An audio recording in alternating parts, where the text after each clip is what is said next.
Host John Sirianidis. Patriots with a 10-7 win to advance to Super Bowl 60. They will be going to their 12th Super Bowl in franchise history.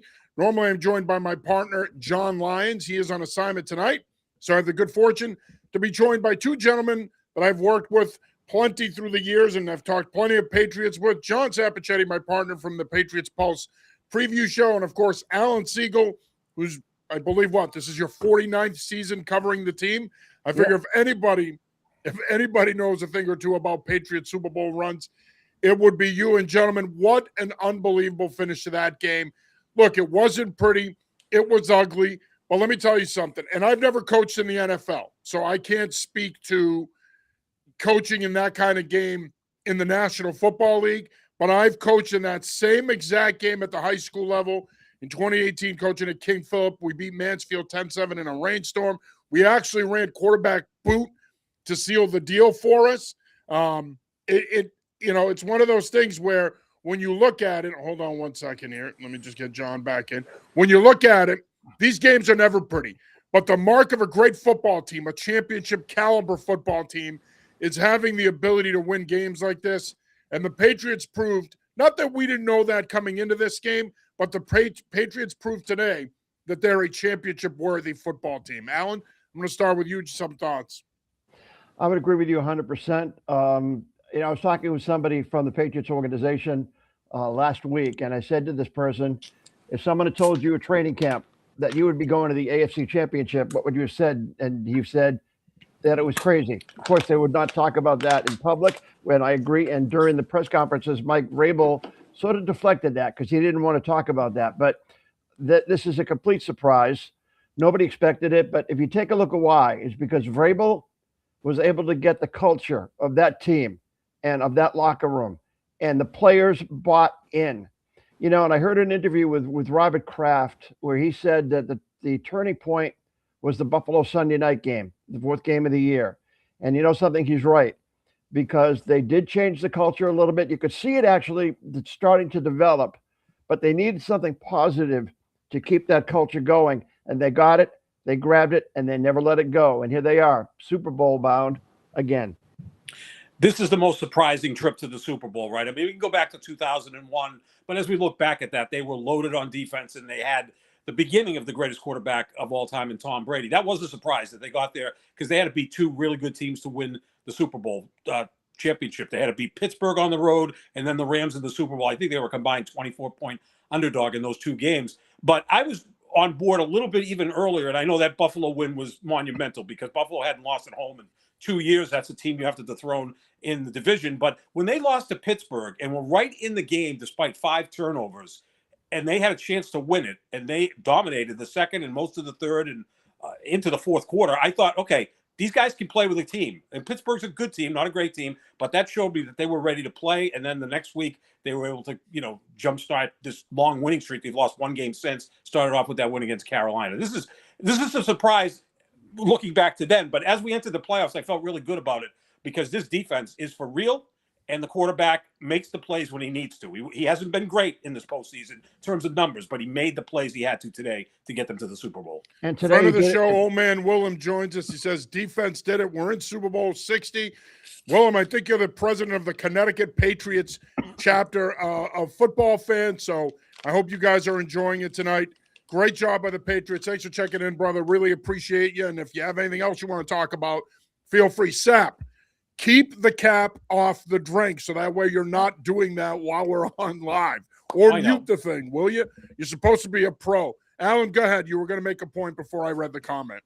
I was going to say that, John, that was a very valid point because, indeed, after the Pittsburgh game, it was like the only thing that beat them was the 5 turnovers. And they knew from that point, you're right, there was a inkling that the start of the story was that afternoon where they got through it and they said, you know something? We can play with any team. We just have to hold on to the ball and we have to take care of ourselves. And they did. And they started playing the way they needed to play. There were times where Drake May carried the team. There were times when the running backs carried the team. Hill Trevion, Ramondre, who actually did a great job recovering from everything that happened at the beginning of the year with his injury and then coming back and was really a workhorse today. And, of course, Drake May, who made some passes when he needed to, did not turn the ball over today, which he needed to. Remember when in the press conferences all week, we were talking to him about ball security, and I'm sure it was being hoisted upon him by Josh McDaniels, by Vrabel, by his teammates, everybody, hold on to the ball, which he did. And, I texted with a friend of mine, Kevin Winter, who you guys probably know, and, and he's down in Florida these days. And I said before it happened, I said, they're going to use Drake May's legs to get this first down. And that's exactly what happened. Perfect call by Josh McDaniels. Get him outside, run for that first down, and then they can run all the way to Santa Clara. Get the ball in your best athlete's hands. And Drake May is that good of an athlete. This is a guy who was a great high school basketball player, probably could have played Division I college basketball, but obviously being as good a quarterback as he is, he doesn't need to do that.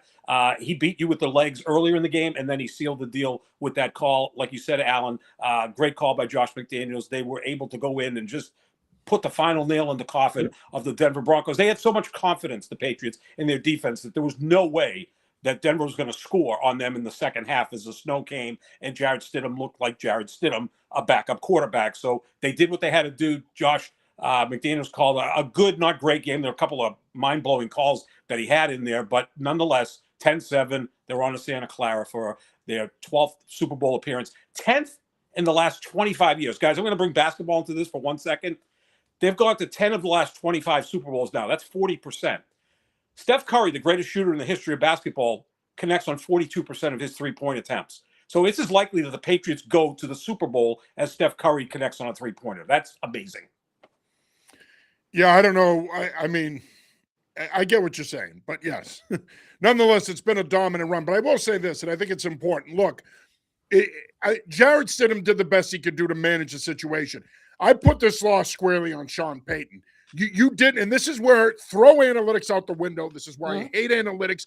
They don't belong in football. Let baseball have them. Football is not baseball. Football is the ultimate situational sport. And in that situation, when you're that 4th and 1 early, you have all the momentum. It's 7-0. You take the points there, especially because the forecast called for snow in the second half.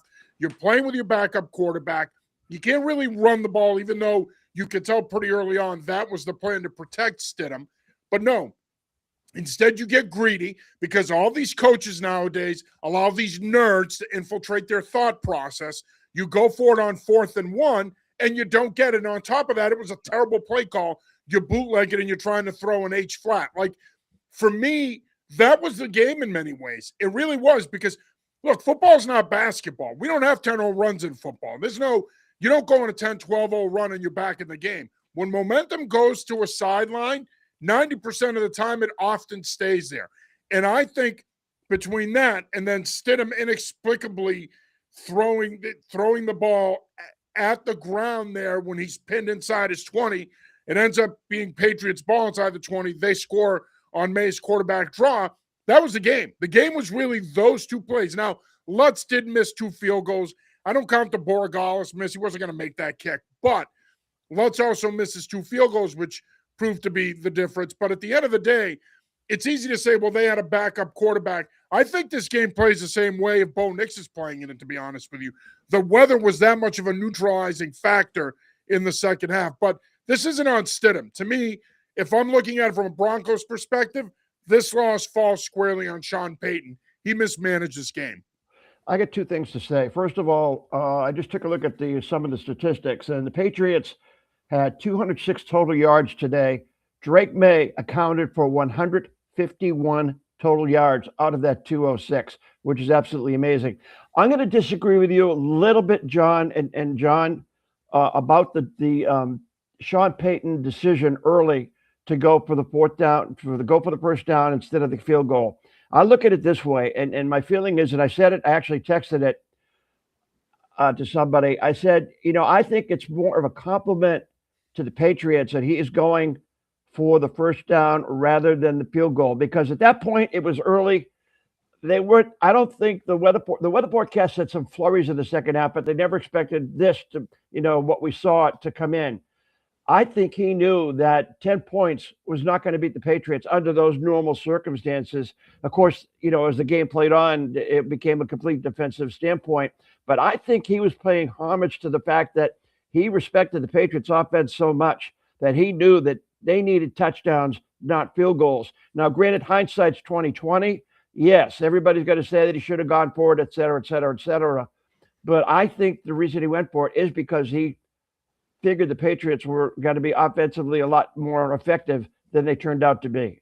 Well, I think part of it too. No, the only thing I'll say to that though is I understand what you're saying, and you're not wrong. You do need touchdowns to win a game like this. I get that piece, but you also, and this is where coaching matters. I've coached for 30 years. In that situation, you have to say to yourself, look, this game's going to be tight. I know, like they had 7 come from behind wins this year. That's kind of been their MO. This is how they've won games this year. If I'm him, I have to look at this and say, points are going to be at a premium. You've got 2 really elite level championship caliber defenses. I'm playing with a backup quarterback here in Stidham. I can't leave points on the field. Now, all that being said, as much as I rail against the amount of times that coaches go for it on 4th down, I also think the field goals are automatics crowd drives me nuts too, because there's no guarantee the kicker's going to make the kick. But I just felt in that situation, you have the momentum, you go up by 2 scores. Again, hindsight's always 2020, right? It did prove to be the difference. But, to your point, Alan, and I think it's a good one, I don't think people thought that the weather would go sideways the way it did either. Go ahead, John. Now, let me just put one more thing, John, just to say, to finish that thought. It necessarily wasn't the problem of going for it in 4th and 1. It was the play call. Mm-hmm. You're 4th and 1. You're running the ball. You run for a yard. You got a pretty good offensive line. Run for the ball. I'm glad they didn't, but still, I mean, I think who is it that said that only 3 things can happen when you throw the ball, and 2 of the things are not good? Yeah. Bud Wilkerson. Okay. Yeah. Well, that's going way back. He was also an option offense coach at Oklahoma. I mean, maybe it might have been Woody Hayes too. I don't know. Yeah. One of those old guys. But as far as that, I agree with both of you in that sense. That I would have not gone for it. I would have kicked the field goal. It didn't look like there were going to be a lot of points. They weren't moving the ball when it was nice out in Denver. I mean, the offenses were stagnant the entire game besides the weather. So you go up 10-0, but Alan, you make a great point. That play call was hideous. I mean, this is where they would miss Bo Nix because he's more capable than Stidham to get that yard or 2 with his legs than Stidham is, and that's where you miss him at that point. But going up 10-0, that would have felt really difficult for the Patriots to come back from because their offense never really got going. They needed that turnover to tie the game late in the 2nd quarter, and then they kind of control things in the 3rd quarter. They only had one good drive. If you really think about it, that drive coming out of the half was their only good drive in the game. Yeah, that's it. Chris King joins the show. He says, Patriots Nation, the Warriors came out to play. Road Warriors. Of course, Patriots becoming the first team in league history to finish 9-0 on the road. And I love the Warriors thing. Of course, it's from the novel, The Warriors, and the movie. And it's something that is near and dear to me because we did that for years at KP. So it's really cool for me to see that someone else embraces that whole Warriors theme. It's pretty cool, but whatever, I'm dorking out here. Lauren Gaudette, friend of the show, joins us. Lauren, great to hear from you. I hope you're hunkered down up there in the Granite State. She says, Woody Hayes said that quote. Come on, Gaudette, I expect more out of you. We're the 2 coaches on this show. You got to bring more than that. I think it was Bud Wilkerson. It was Bud Wilkerson. Well, whatever. Who cares who said it? I need her to bring Somebody said it. Somebody said it, yeah. Yeah, it's funny. I wrote about it earlier this week, John, of course, for New England Football Journal, the fact that they were 8-0 and they were perfection. Now they are perfection. I want to bring up one other point and where they're perfect. The Patriots have yet to lose a game where both Milt Williams and Christian Gonzalez play. And there it is today. Again, granted, of course, the conditions were different, but hey, Gonzalez had the beat on it, intercepted it, and that's what eventually sent the Patriots to the Super Bowl.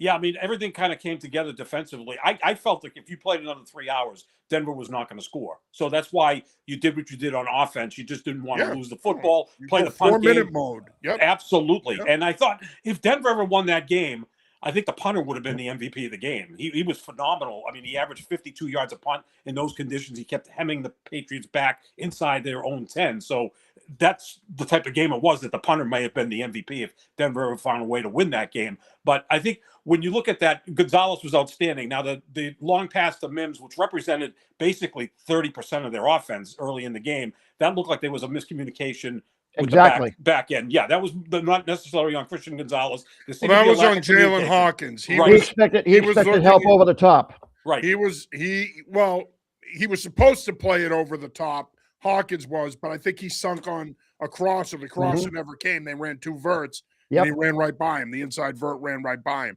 Lauren checks back in, but this is a game where the weather could have been the reason the defense lost the game also. But how about that 1 second left special situation at the half? Too bad the field goal was a miss. Well, that speaks to the greatness of Vrabel as a coach and to the situational awareness of Drake May to slide there, to look at Vrabel, slide, and then Vrabel's calling the timeout as he's about to get into the slide.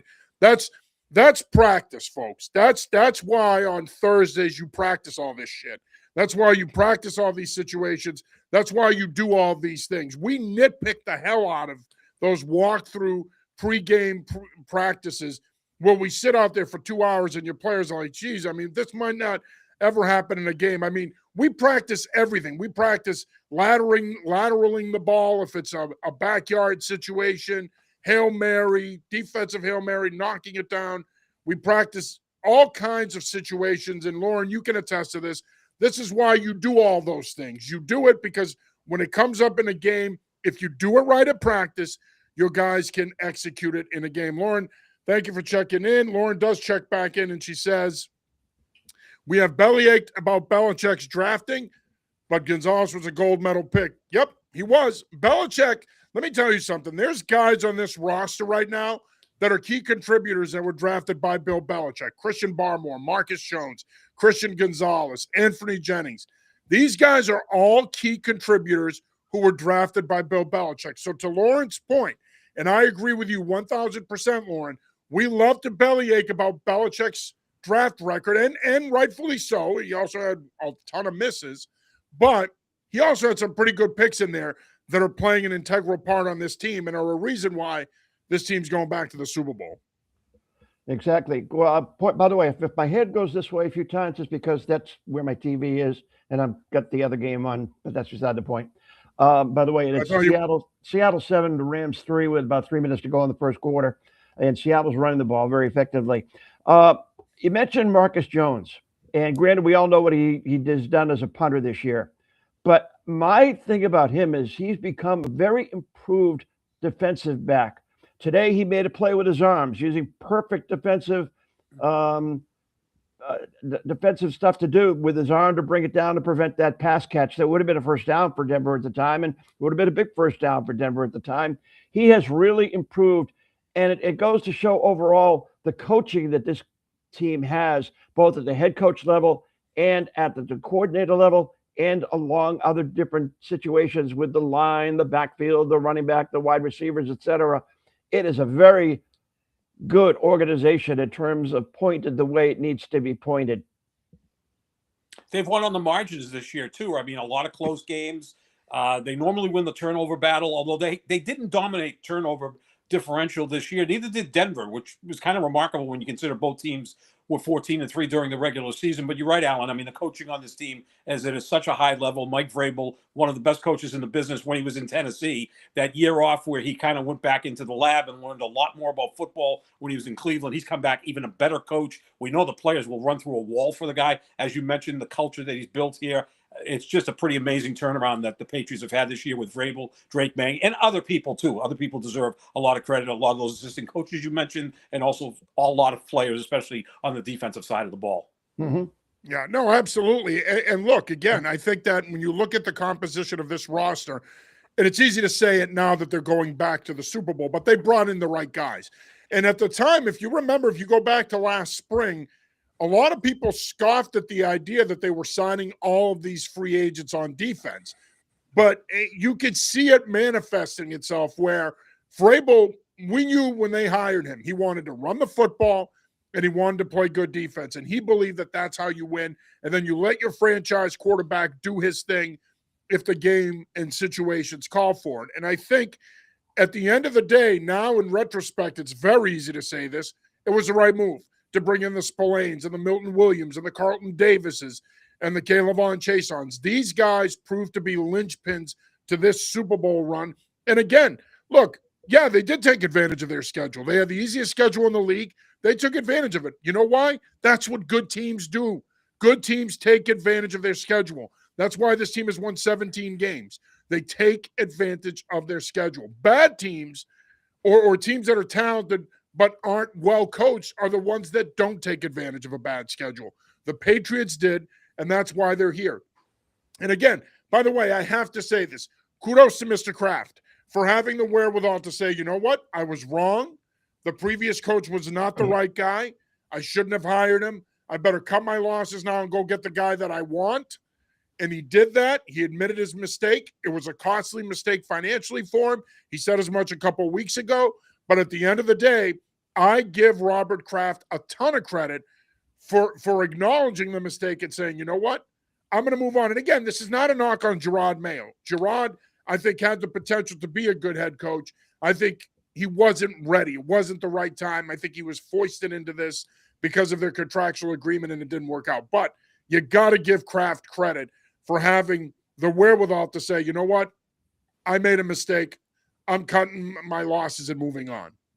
The problem was with last year with Gerard Mayo, and I agree. I think Gerard Mayo has the potential to be a good coach, but the problem was he had assistants with no experience. He had people that didn't know what they're doing, how to put an organization together. He also had assistants, not to cut you off, Alan, and I think you'll agree with me on this.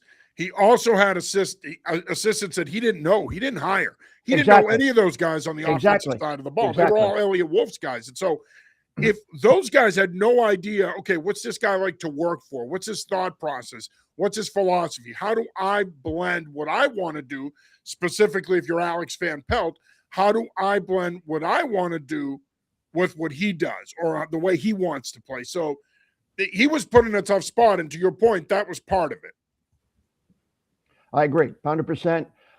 But as you said, credit to Robert Kraft for understanding where the organization was, making the change, tearing it all down, building it back up again, and to go back to training camp when we would all talk along the sideline, 8 wins, maybe 9 wins for this team at the end of the year, maybe be pointed in the right direction to know that they're starting to build. That would be a successful year. But crazy things happen. Yeah, looking at Gerard Mayo, not to make the show about Gerard Mayo, who I respect immeasurably, think but he's a part fantastic of the history, person, but it is part of the history, absolutely, and they moved on from that. But he was so insular in the fact that he never played for anybody else but the Patriots, or never coached for anyone else but the Patriots. He only knew the Belichick way. Mike Vrabel started his career in Pittsburgh. We saw in the pregame show how close he is with Bill Cowher. He learned from him. He played here. He learned from Bill Belichick. Then he went to Kansas City. Then he worked for Urban Meyer at Ohio State. And then he was a defensive coordinator at the Texans. And then he becomes the head coach with Tennessee. And I just bring this up all the time, and John will laugh at me. What he did last year by going back into the lab in Cleveland, to me, is very admirable because he learned more about offense. He learned about special teams. I never laughed at you for well, that. I bring it up in terms of, I always bring it up that like he could have gone on TV for a year. And Vrabel say, says he's not a TV guy. No, he's a coach.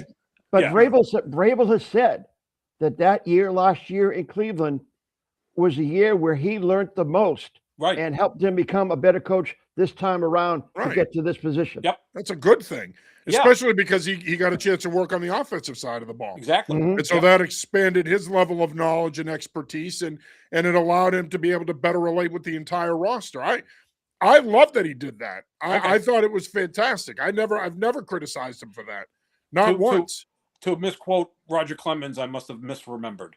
You must have misremembered. Correct. At your advanced age, you absolutely misremembered. I am. I'm happy that Drake May wore the stocking cap and the jacket today, and he had the roll in front of him so he could keep his hands warm. So we're making steps in the right direction. Right. Well, I mean, I wish he had long sleeves on though, because that's really the difference between taking care of the ball and not taking care of it. Lauren checks back in.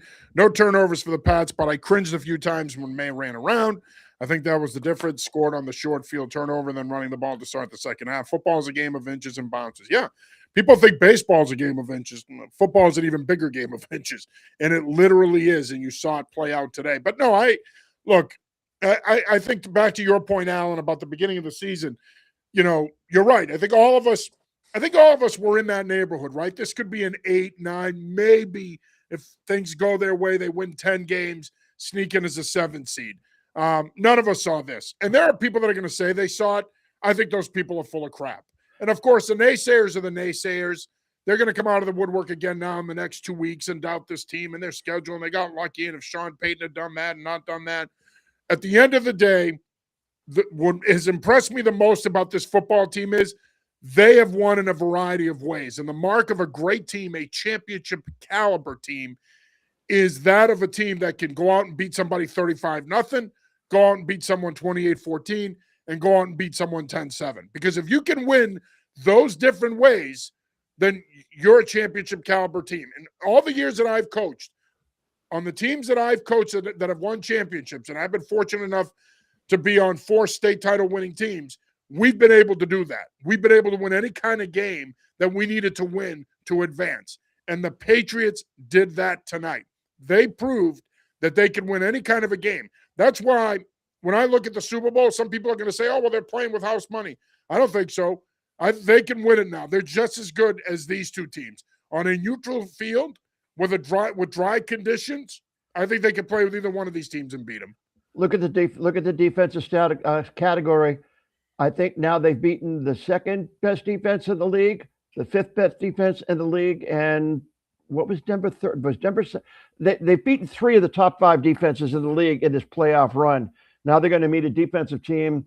Right now, Seattle's in charge, 10-3 leading it. Seattle has a good defense, but their defense is not anywhere near above the 3 defenses that they just went through in this playoff run to get to the Super Bowl. And we were talking before about surprises.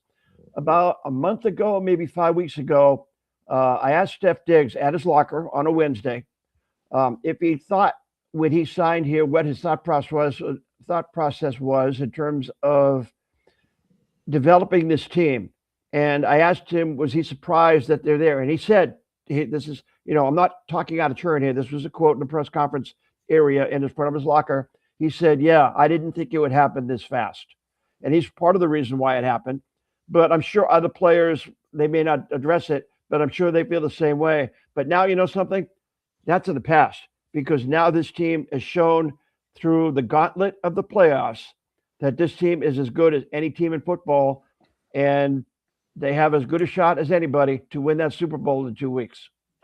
For the second week in a row, guys, they had more possessions than first downs. Today, they had 13 possessions, 12 first downs. That's talk about winning with, any way possible, doing it on the edges, good situational football. You take advantage of the turnover. You don't turn the ball over. You take advantage of Denver going on 4th down when they should have kicked a field goal and you stop them. Just all those little things that they did today was just enough to get them a victory. Obviously, their offense has struggled in the postseason, but like you said, Alan, they've played 3 of the top 5 defenses in football in this postseason, and their defense has been able to be even better than their defenses because they won all 3 games. And whoever they play in the Super Bowl is going to be a challenge. Seattle's got a loaded defense. The Rams play good defense. They're more of an offensive team, but whoever they play is going to be a challenge. But yes, this defense stepped up. And weather conditions in 2 weeks are going to be a lot better than they have been over the last 3 weeks. Yeah, except the way things are going, I just hope we don't have a tsunami out there by that's February 8th, possible. the way this is going. As I'm saying that, I'm thinking that, something? That's an outdoor stadium. Yeah. You're right. Again, and this time of the year, California could have some weather problems. So we'll see. Yeah. We got a text into the show. Ken joins the show. He says, tremendous job taking advantage of the road in front of them. Vrabel, McDaniels, and Kerr were great all season. That win put Kraft in the Hall of Fame. I think he should have already been in the Hall of Fame, but that's a different conversation. But yes, I think that if there was ever any doubts, that probably cements it. And if they were to win 2 weeks from tonight, that definitely cements it. And oh, by the way, he can hold it over Belichick now.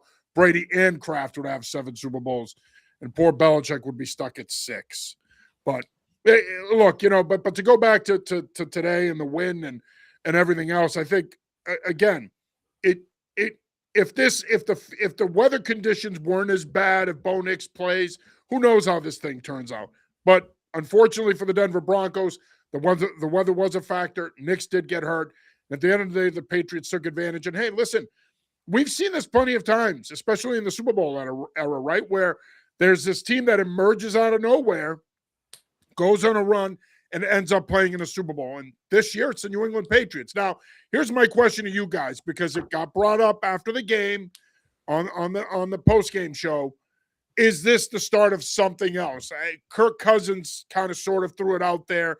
He didn't want to say dynasty. I think we'd be getting way too ahead of ourselves if we did that. But he did bring up a good point, as did Kyle Long.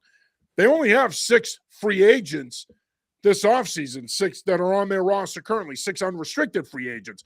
The majority of this team is back, and they have enough cap room, and you're still playing on Drake May's rookie deal, but they have enough cap room that they could probably keep a Kayvon Chase on, provided he doesn't price himself out.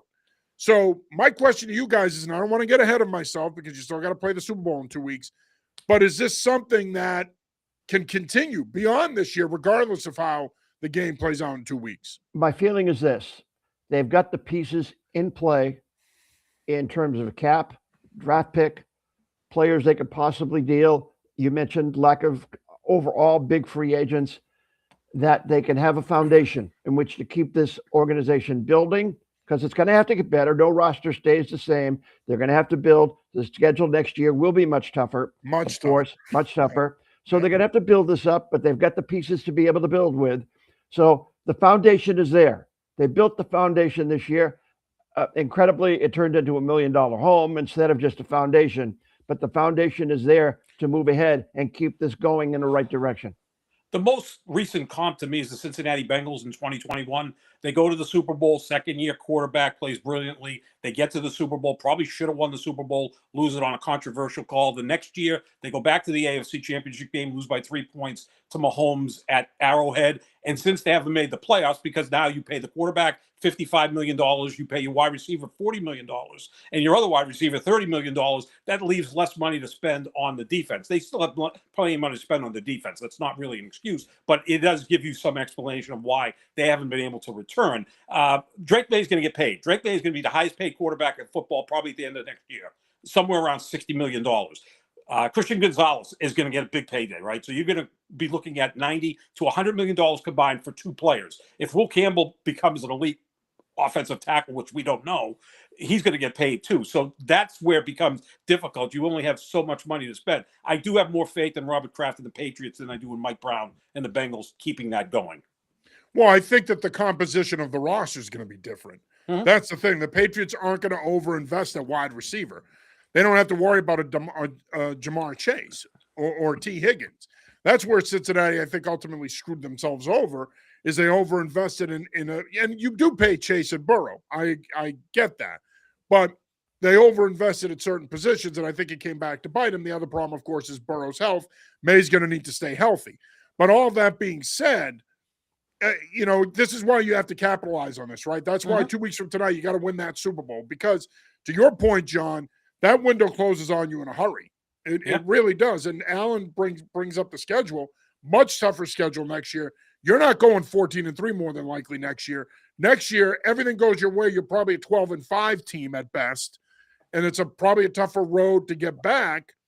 A lot can happen. So the opportunity is there. They got to capitalize on it. Mike Vrabel makes a point that his rookie year in Pittsburgh, they went to the championship and then didn't make the playoffs. So the point is there.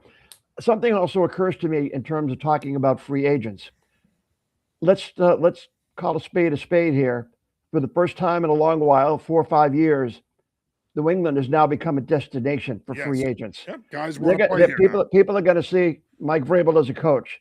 They're going to see what this team has done. They're going to see a young quarterback. They're going to see a fan base. This is going to be a place where free agents will say, let's take a look and see what New England wants to offer me. Maybe we can do something there. Other than at the end of last year, no free agent wanted to come here, although they were able to get some free agents, overpaying for certain free agents. But, this is now a situation where free agents, I think, are going to want to come here, which is going to make it easier on Elliott Wolf and company. Well, and not to cut you off, John, the reason they wanted to come here was Vrabel. Vrabel was the selling point. That's why all these guys signed, and May, but Vrabel was the the main reason they wanted to come here. Go ahead, John. Yeah, the first person you think of is A.J. Brown. He's going to work his way out of Philadelphia. We know his close relationship with Mike Vrabel. I don't know what he has left in the tank. I mean, he may be washed up for all I know, but he might be worth a third or fourth round pick to bring him in here. Maybe he doesn't coexist with Stephon Diggs. We're getting way ahead of ourselves. I get it, but that's the type of thing that you have to do in the offseason is to bring talent in. And like you said, Alan and John, players are going to want to come here. I think Vrabel is such a great attraction to them because he is such a player's coach. You can just tell how much he loves these guys, the way he treats them. He says we want to have fun. It doesn't have to be miserable. I think that's kind of a little bit of a dig at Belichick because, the Patriots for 25 years, it was like the miserable pursuit of greatness. They won 6 Super Bowls, but it looked like we weren't having a lot of fun. Yeah.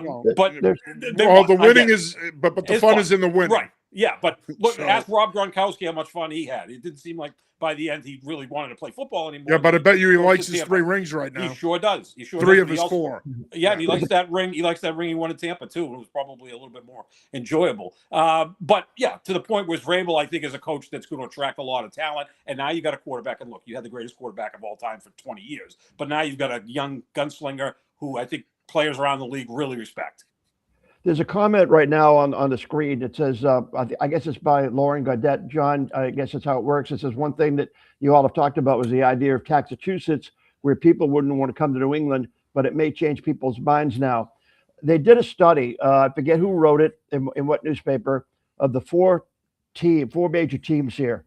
No player or anything ever brought anything up in terms of any tax thing in Massachusetts to play for one of the 4 sports teams. I think that is not a case because agents know how much to charge and in terms of a salary. So I don't think that is a case at all where anybody cares about that. It's about winning the foundation. It's about the organization and how they move going forward. And it's a good place to play. And this is a very good place to play. In my 49 years, I've said this to John Serenides before, that my 49 years here, and I mean this sincerely, I've been through a lot of it with the locker room.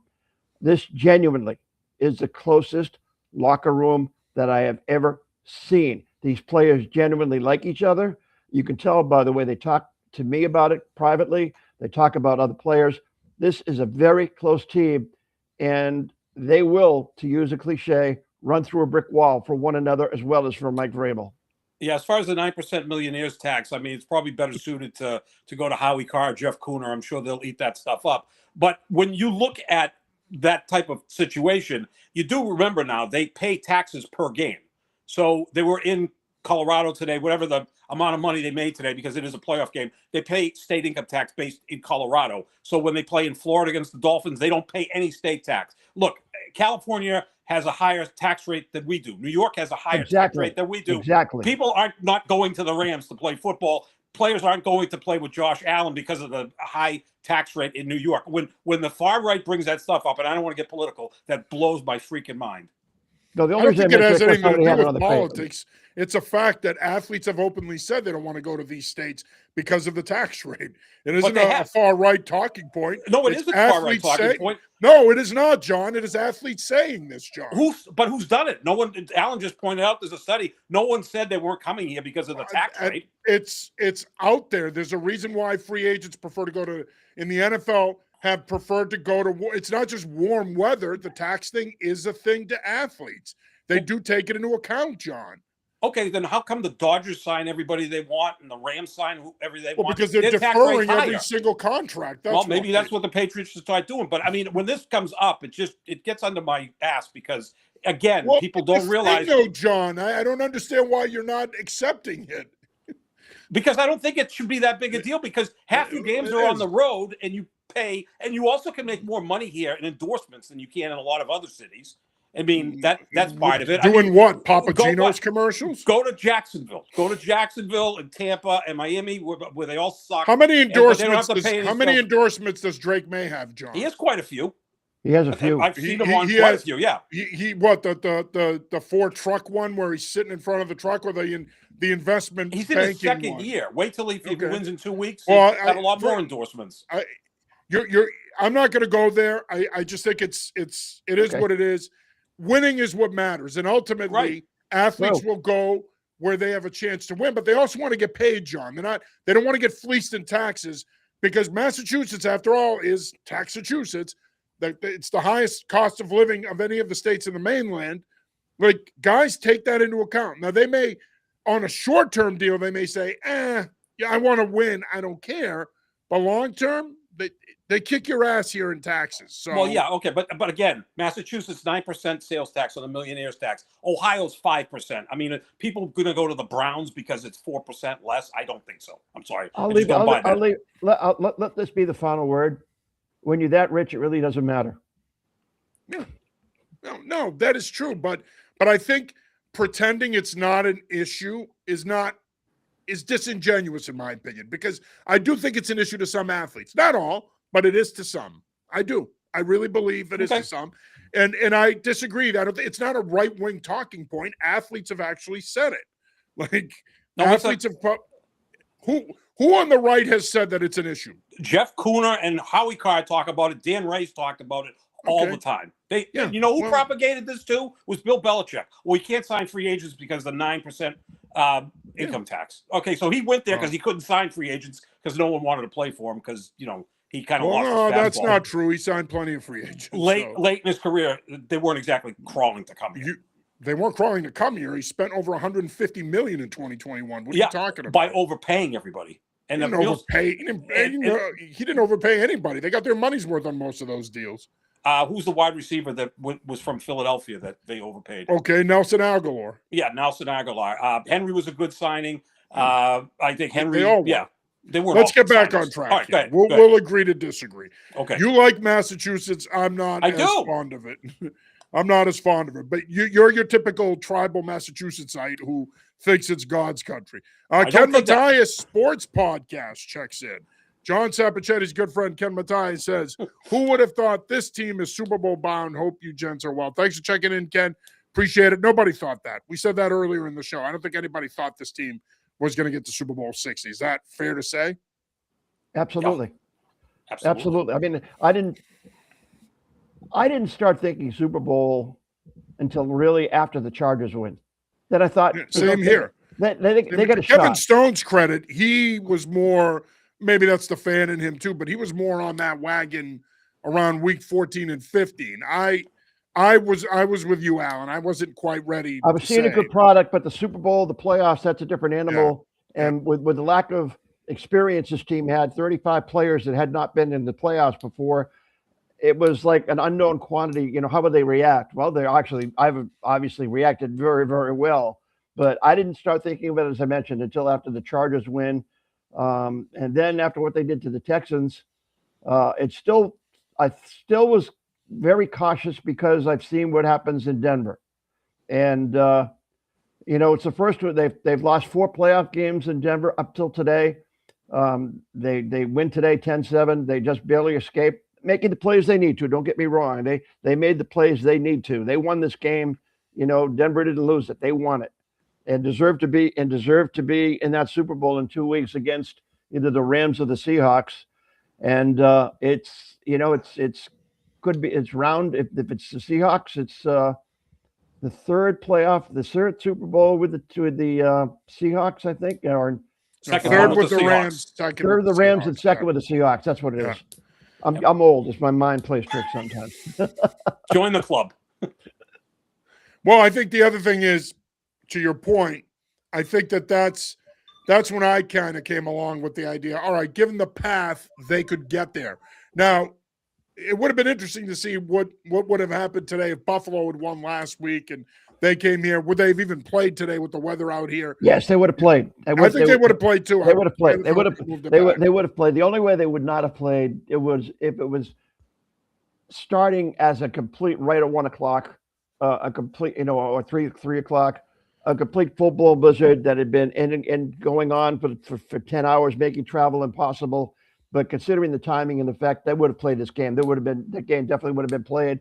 In some respects, playing that game today in Foxborough would have been interesting as it was the second half in Denver. I guess what Denver felt left out. I guess they had to have snow to match. What was they showed the picture on CBS. With Gillette Stadium to the left and Denver to the right. And it was like 2 winter wonderlands, snow globe type situations. But as we sit here, guys, it really is. I've been reading some of the comments online. Steph Diggs is emotional. Everybody, is high. I haven't seen anything about whether they're staying over a night in Denver and not coming home. I would Because think so. I mean, I I don't mean, see if they how if they they can if come they home if they tonight. leave, if it's now 7:30 our time, if they get to the plane, if they're coming home at 10:30, they'll fly right into the teeth of the storm and not necessarily landing the aircraft at TF Green, but the buses and the staff and the cars. So I haven't read anything. I don't know what they're going to do, but I know that Mike Vrabel told the players pack for 2 days because the scenario was there that they could stay on the road for another day before coming home here. But there's a lot they got to take care of now. The Monday of the Super Bowl situation is tickets, logistics. It's not just the players now. Now the players are bringing their families to the Super Bowl. So a lot gets done on the Monday and the Tuesday, and then they practice for a few days here. They put the game plan in here, and then they fly to Santa Clara. They'll practice next week, but the game plan, 90% of it will be done on Wednesday, Thursday, and Friday here in New England before they leave next Sunday. And you're going to have to fly from Denver to New England. It may be a day, maybe 2 days delayed, probably 1 day delayed. I don't think it's going to be safe to fly into the teeth of the storm, like you said, Alan. And then for the Super Bowl, another cross-country flight. But you have a week to prepare for the game while you're in that site.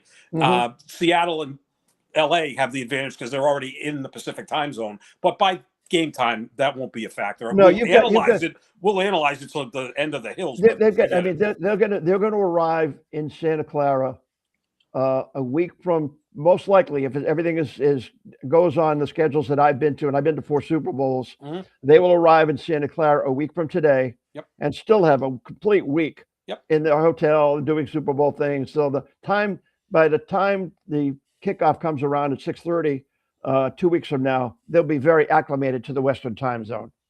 Yeah, absolutely. So real quick before we wrap it up, let's look ahead. Couple questions here for both of you. A, who do you think is a better matchup for them? Who would you prefer? And B, what do you think they need to do to seal the deal here and win number 7? John, go ahead. This is a tough one because I think the Seahawks are probably the most complete team in football, but I don't trust Sam Darnold. I mean, I think he's quite capable of turning the ball over 2 times, making a stupid play. I think that Matthew Stafford is a much better quarterback who's already won a Super Bowl. Seattle's team is more complete than the Rams. I'm also a big fan of Sean McVay. I think he's the best coach in the business. But I think the best chance for the Patriots to win would probably be the Rams in that situation because I think they could dent that defense a little bit more than they could Seattle. But then you'd have to face that offense led by Matthew Stafford. Either one's going to be tough. Either Seattle or the Rams will be favored over the Patriots. The NFC was considered stronger this year, especially at the top, than, say, the AFC. But I think the Rams would offer maybe a little less resistance than the Seahawks because that Seahawks defense is nasty. Well, I'll put it in a couple of ways. Seattle's defense is indeed one of the top defenses in the NFL, and it will be tough for the Patriots, but they've also run the gauntlet of 3 tough defenses in a row, so they will be used to it. Offensively, now granted, Seattle, I've been watching it. Seattle's been running the ball pretty well here, but the Rams hold probably the league MVP. I know Drake May has played like an MVP, is the most valuable player to the team, and has led them. But I believe Matthew Stafford is going to win the MVP. So he is a quarterback that can do it by himself. Puka Nacua is a tremendous wide receiver. To watch him and Gonzo would be absolutely a treat in the Super Bowl to watch those two. So offensively, the Rams, I think, will present a much tougher situation for the Patriots defense, which is playing well. Offensively, the Seattle defense would be a tougher road to hoe for the Patriots in terms of their offense. So it's pick your poison. Both teams are good. It's going to be one heck of a game in a couple of weeks, and it's going to be a fun build-up to the game in 2 weeks. I would prefer to play Seattle. Okay. I would prefer to play Seattle. I just think the Darnold factor matters to me. I think he is turnover prone. Of course, you could say that about May as well. And while their defense is tougher, I do think that the Patriots offensively will still be able to have some success against them.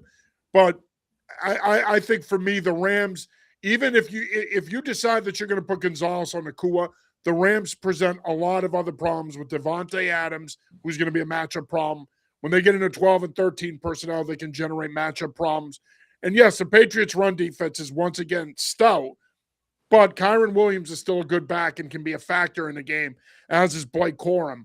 I think the Rams in a lot of ways would be a tougher matchup just because I think that they'd be tougher to match up against defensively, whereas I think Seattle is easier to match up against defensively. The question is, can you handle their pressure, and can your receivers win one-on-one against a very good secondary that features Witherspoon, Woolen, and Eamon? So to your point, Alan, I think the pick your poison analogy is a pretty good one. I think they're both tough matchups. I agree with you completely, and it'll be fascinating to watch. That is for sure. Yeah, I mean, when you look at the Rams, they would have the experience factor. This would be Sean McVay's third Super Bowl appearance. It would be Matthew Stafford's second Super Bowl appearance. This is going to be something that's really new for the Seattle Seahawks, who haven't been there in over a decade. And Sam Darnold, really, this is his first playoff success of his career. And you've got a second-year head coach, Mike McDonald, who's been phenomenal. I mean, he's done a fantastic job. That's the other thing. Seattle. I'm glad you brought that up. But McVay's been there. He's won one. He's been there before. He also knows you, and there's not a lot. There's a lot of similarities defensively with what they're doing now, what they did under Belichick. A lot of this defense comes from the Cornell Belichick philosophy. They brought that to Houston, tweaked it, added a lot more TE stuff and more man coverage and movement, and now they're running it here. But at its core, this defense is what the Patriots did when Vrabel was a player. So McVay is going to be familiar conceptually with this defense more than Mike McDonald will. Real quick, couple comments rolling in here. Lawrence says, Alan, thanks for the information and telling me it's not correct. I appreciate it. Ken Matthias checks back in. He says, who would you gentlemen rather see, the Seahawks or the Rams? We just talked about that. Thanks, Ken, for checking in. Scott checks in. He says, we're talking Super Bowl. Scott, great to hear from you, my friend. Thanks for checking in as always. Appreciate you. He also says, great to see Collins back. Nice catches and energy. He does. He gives him a different edge for sure. Scott also says, no turnovers. CC checks in. They say they join us on YouTube. Thanks for checking in. The cheating Patriots. Yes. Yep. Patriots suck. Frauds. Yes. That's how we felt about the Chiefs the last few years. So there you go. New England's revenge. It was just brought up about Mac Hollins, and he arguably made the biggest offensive play of the day when he made that catch down the left sideline to keep that drive going. Yeah. And he makes a big difference for Drake May. He does. Huge.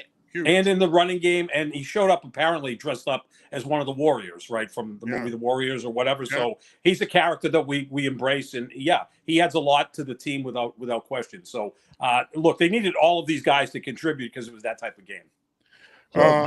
Real quick, C6 has feelings. Scott says. Scott also says after that bomb by Stiddy, it was nice to see the snow in the second half took away the pass. Yeah, I agree. I mean, if the snow doesn't happen, who knows how this thing plays out. Exactly. Who knows what might happen. But you know something? The Patriots could have turned it around offensively because the Patriots have been a team all year that have gone into halftime and made great adjustments. Made adjustments. Yep. So we don't know what would have happened. Let's just enjoy a 10-7 win. It only matters that you finish 1 point ahead of your opponent and you move on. Survive and advance. That's the tournament. And right now the Patriots have survived and advanced to the ultimate game. All right, gentlemen, final thoughts here before we wrap it up, starting with you, Alan. Surprise season. Enjoy it because it doesn't come around, and the Patriots have the foundation to build for the future, and it's going to be fascinating watching them prepare for the Super Bowl and then prepare in the offseason what goes on and how this team is situated for the future. And Drake May is legit, and they've got players that are legit, and just bring it on. I can't wait for the Super Bowl. It's going to be fun. Yeah, that game reminded me of the movie Flight with Denzel Washington when he's landing the plane upside down, because the last hour and a half of real time of that game was nerve-wracking. Just you get the feeling Denver was not going to score as long as the Patriots did turn it over and didn't have a punt block, that they were going to find a way to win. Look, it was not the prettiest of games, but you know what? When you go to the Super Bowl, it's very pretty. Hey, they were so confident, as Tony Romo and Jim Nantz were saying, that on that third down play when they're going against the wind. It's if the receiver's wide open, hit him. But if not, throw it away, and we'll work with the defense. That shows you, indeed, the confidence was there with that great defense. Yep, absolutely. Look, I'll say this, and I'm not comparing it at all because it's nowhere near the same thing. I won a state title in 2017. We won 10-7. We won a sectional final game in a rainstorm the next year, 10-7. Who cares what it looks like? A win is a win, and that's all that matters. And John, at the end of the day, hey, John, they all count the same. John, give your guys some love. Tell people who you coach for. I've coached over at King Philip Regional High School. There you go. We've had a pretty good program the last few years, and again, it's comparing apples and oranges. But that being said, I mean, again, football is football, and it doesn't matter how you win it. Style points don't count. What counts are the points on the scoreboard, and if you're on the right side, that's all that matters. Survive and advance. Yep, that's it. That's it. All right, gentlemen, great stuff. Really appreciate you guys taking the time tonight. It's hard to believe that the Patriots are back in another Super Bowl, their 12th Super Bowl appearance. How sweet it is. Patriots beating the Denver Broncos 10-7 to advance to Super Bowl 60, which will be played 2 weeks from tonight in Santa Clara. For John Sapachani and Alan Siegel, I'm John Sirenides. Stay tuned. We'll have plenty of Patriots coverage for you over the course of the next 2 weeks. Until then, stay safe. And you know what? Enjoy the game tonight. And maybe you have some time tomorrow morning to dig out. But until then, go Patriots.